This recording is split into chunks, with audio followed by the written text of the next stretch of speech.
Hello friends, हम भारत का भूगोल पढ़ रहे हैं और भारत के भूगोल में हम पढ़ रहे हैं, भारत के परिचय के बारे में पढ़ रहे हैं। और भारत के परिचय में हमने इसके पहले 4 लेक्चर पढ़ चुके हैं।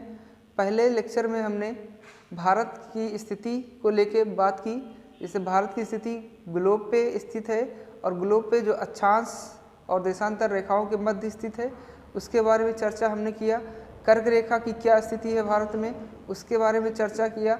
उसके बाद में हमने मानक समय रेखा के बारे में चर्चा किया।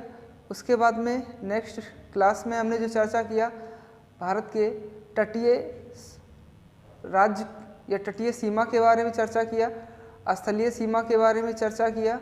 इस तरह से हमने भारत के पड़ोसी देशों के बारे में चर्चा किया। इन सभी के बारे के बाद में जो हमने अगले क्लास में भारत की द्वीपों के बारे में चर्चा किया। इस तरह से हम भारत के परिचय के बारे में 4 लेक्चर पढ़ चुके हैं। आज हम 5वां लेक्चर पढ़ेंगे भारत के परिचय संबंधित, और 5वें लेक्चर में हम पढ़ेंगे समुद्री सीमा पर अधिकार। ठीक है, भारत को क्या समुद्री सीमा पर क्या अधिकार दिए गए हैं उनके बारे में हम चर्चा करेंगे। तो चलिए आज देखते हैं समुद्री सीमा अधिकार।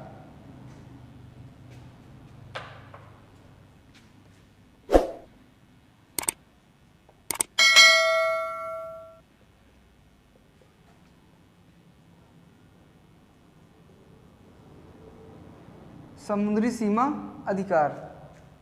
समुद्री सीमा अधिकार के लिए हम बात करेंगे संयुक्त राष्ट्र संघ।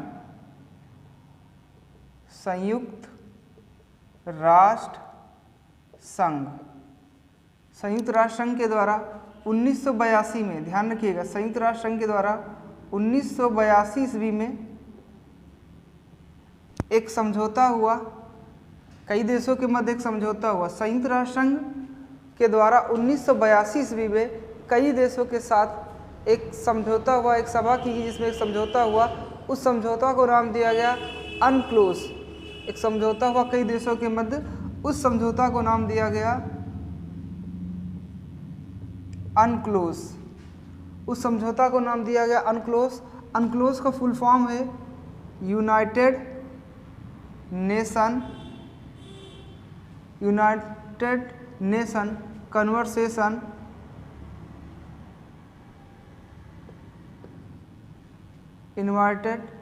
Conversation on the law of sea. ठीक है, जो समझौता हुआ वो समझौता हुआ united nation conversation on the law of sea. इस समझौते के तहत भारत को समुद्र में 3 प्रकार के अधिकार प्राप्त हैं। इस समझौते के तहत भारत को 3 प्रकार के अधिकार प्राप्त हैं। अगर समुद्री सीमा पर भारत अगर बात करें, इस समझौते के तहत भारत को समुद्र में 3 प्रकार के अधिकार दिए गए। ध्यान रखिएगा, समुद्र में 3 प्रकार के अधिकार प्राप्त हैं। तो या उसे 3 प्रकार की उसकी सीमा निर्धारित की गई। भारत में समुद्री सीमा जो है उसे 3 प्रकार की सीमा निर्धारित की गई। पहला है प्रादेशिक अधिकार।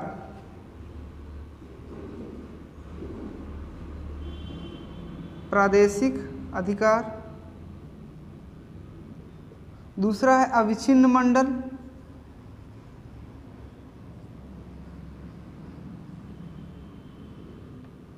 अविच्छिन्न मंडल।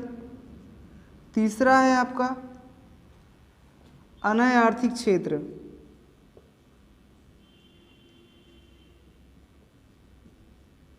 अनय आर्थिक क्षेत्र।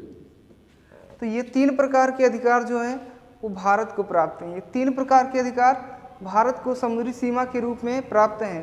प्रादेशिक अधिकार, अविच्छिन्न मंडल और अनय आर्थिक क्षेत्र। अब इन तीनों की बात करते हैं कि इसमें भारत को कौन कौन से अधिकार प्राप्त हैं।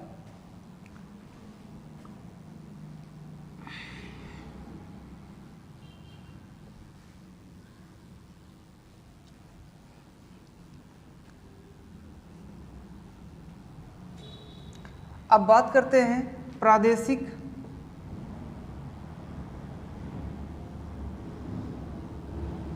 समुद्री सीमा अधिकार।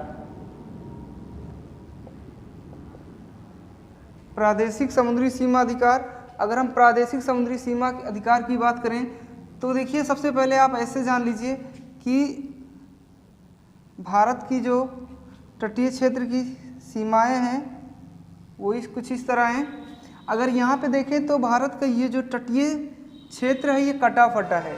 अगर हम देखते हैं इस तरह से तो भारत का ये जो तटीय क्षेत्र है जो समुद्र से लगा है, इसका जो ये क्षेत्र है ये कटा फटा है। तो इसलिए क्या माना गया है, एक आधार रेखा मानी गई है। ठीक है ना, एक आधार रेखा मानी गई है और आधार रेखा से ही समुद्री सीमा के अंतर्गत इसे अधिकार दिए गए हैं। तो बात करते हैं अगर समुद्री अधिकार किस तरह से प्राप्त हैं।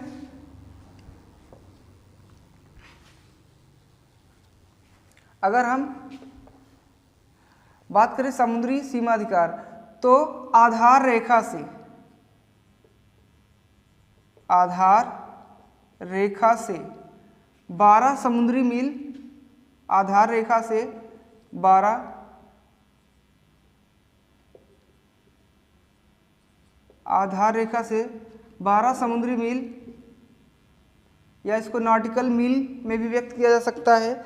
आधार रेखा से 12 समुद्री मील की दूरी तक, 12 समुद्री मील की दूरी तक भारत को कौन सा अधिकार प्राप्त है, तो प्रादेशिक समुद्री सीमा अधिकार प्राप्त है।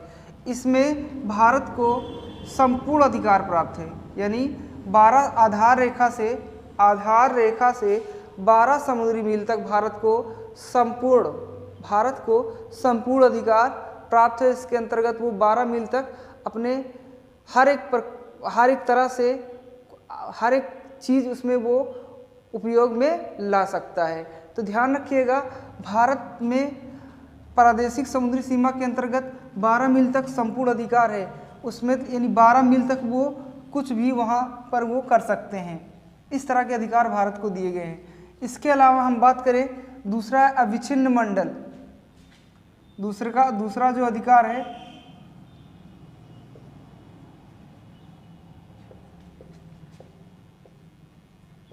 अविच्छिन्न मंडल, या इसे संलग्न क्षेत्र भी कह सकते हैं।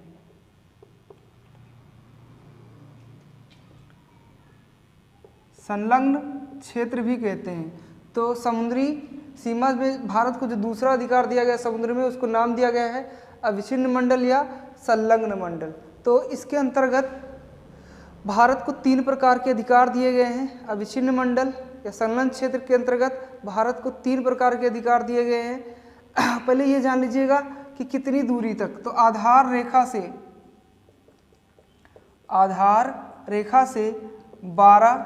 24 समुद्री मील तक, या इसे नॉटिकल मील भी कह सकते हो।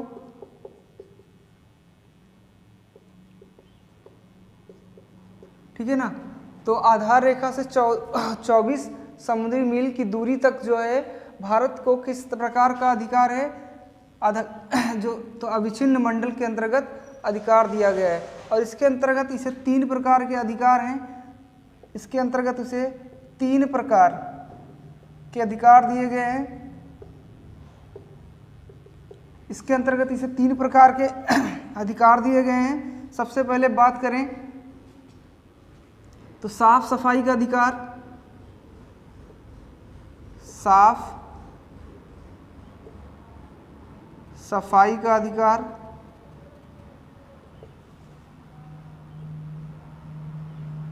साफ सफाई का अधिकार। दूसरा अधिकार कौन सा दिया गया है, सीमा शुल्क अधिकार,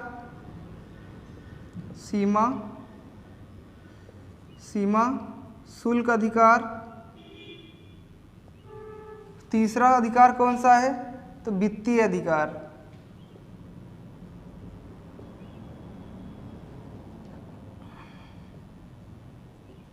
ठीक है, तो अविच्छिन्न मंडल के अंतर्गत भारत को 3 प्रकार के अधिकार प्राप्त किए गए हैं। पहला कौन सा है, साफ सफाई का अधिकार। दूसरा सीमा शुल्क अधिकार। तीसरा है वित्तीय अधिकार। तो भारत जो है 24 समुद्री मील तक अविच्छिन्न मंडल के अंतर्गत समुद्र में साफ सफाई कर सकता है, और 24 मील तक वो क्या कर सकता है, वो सीमा शुल्क भी वसूल कर सकता है, और इस चौथा है उसे वित्तीय अधिकार है। तो इस तीसरा जो है वो है वित्तीय अधिकार। तो इस तरह से 3 अधिकार जो दिए गए हैं वो किस मंडल के अधिकार समुद्री सीमा के अंतर्गत दिए गए हैं? अविच्छिन्न मंडल या संलग्न क्षेत्र के अंतर्गत दिए गए हैं। और संलग्न क्षेत्र आधार रेखा से कितनी दूरी तक ये अधिकार प्राप्त है? तो 24 समुद्री मील तक अधिकार प्राप्त है।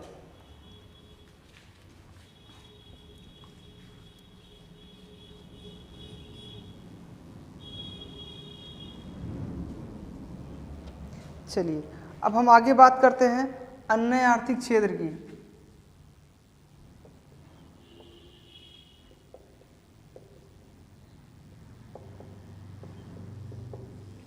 अन्य आर्थिक क्षेत्र, अन्य आर्थिक क्षेत्र की बात करें तो ध्यान रखिएगा आधार रेखा से 200 समुद्री मील तक, ठीक है, आधार रेखा से 200 समुद्री मील तक भारत को किस प्रकार के समुद्री सीमा अधिकार प्राप्त है? तो अन्य आर्थिक क्षेत्र, ठीक है, आधार रेखा से 200 समुद्री मील की दूरी तक भारत को अन्य आर्थिक क्षेत्र प्राप्त है। अब इसके अंतर्गत भारत क्या क्या कर सकता है? तो ध्यान रखिएगा इसके अंतर्गत भारत क्या क्या कर सकता है? तो ध्यान रखिएगा नए द्वीप का निर्माण कर सकता है, नए द्वीप का निर्माण कर सकता है। दूसरा, वैज्ञानिक परीक्षण कर सकता है,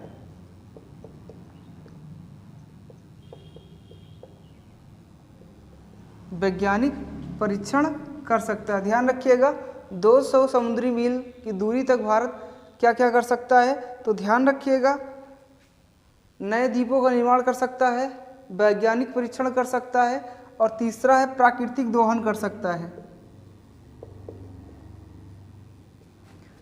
प्राकृतिक दोहन कर सकता है। तो तो यहाँ पे देखिएगा जो समुद्री सीमा है उसमें नए द्वीपों का निर्माण का मतलब है कि भारत जो है 200 समुद्री मील की दूरी तक द्वीपों का निर्माण कर सकता है, जिसको कृत्रिम ढंग से भी द्वीप का निर्माण किया जाता है, तो जिसके तहत वो द्वीप का निर्माण कर सकता है।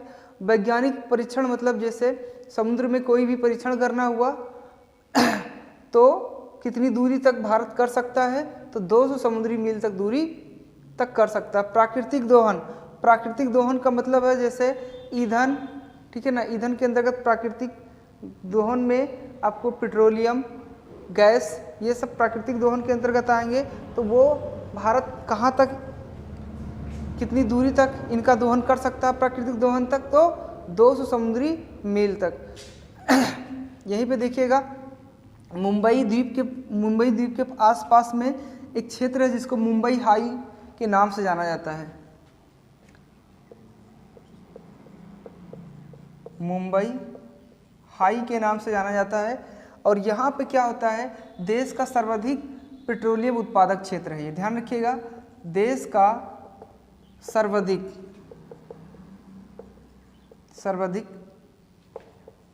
पेट्रोलियम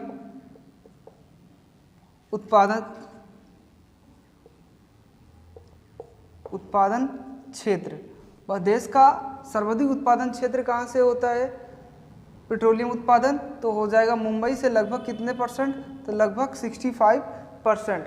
तो लगभग 65% जो प्राकृतिक दोहन होता है पेट्रोलियम का वो कहाँ से होता है? तो मुंबई हाई से होता है। और ये किसके अंतर्गत आता है? अन्य आर्थिक क्षेत्र के अंतर्गत आता है। इम्पोर्टेंट है, ये सारे हमारे महत्वपूर्ण तत्व हैं। और नॉटिकल मील का मतलब है समुद्री मील, ध्यान रखिएगा, नॉटिकल मील का तात्पर्य है, नॉटिकल मील का तात्पर्य है समुद्री मील से। तो ये सारे हमारे एग्जाम के लिए महत्वपूर्ण तत्व हैं। और ये कितने मील के बराबर होता है? 1.8 मील के बराबर होता है। एक समुद्री मील, एक नॉटिकल मील का अर्थ होता है 1.8 मील। इम्पोर्टेंट तत्व हैं।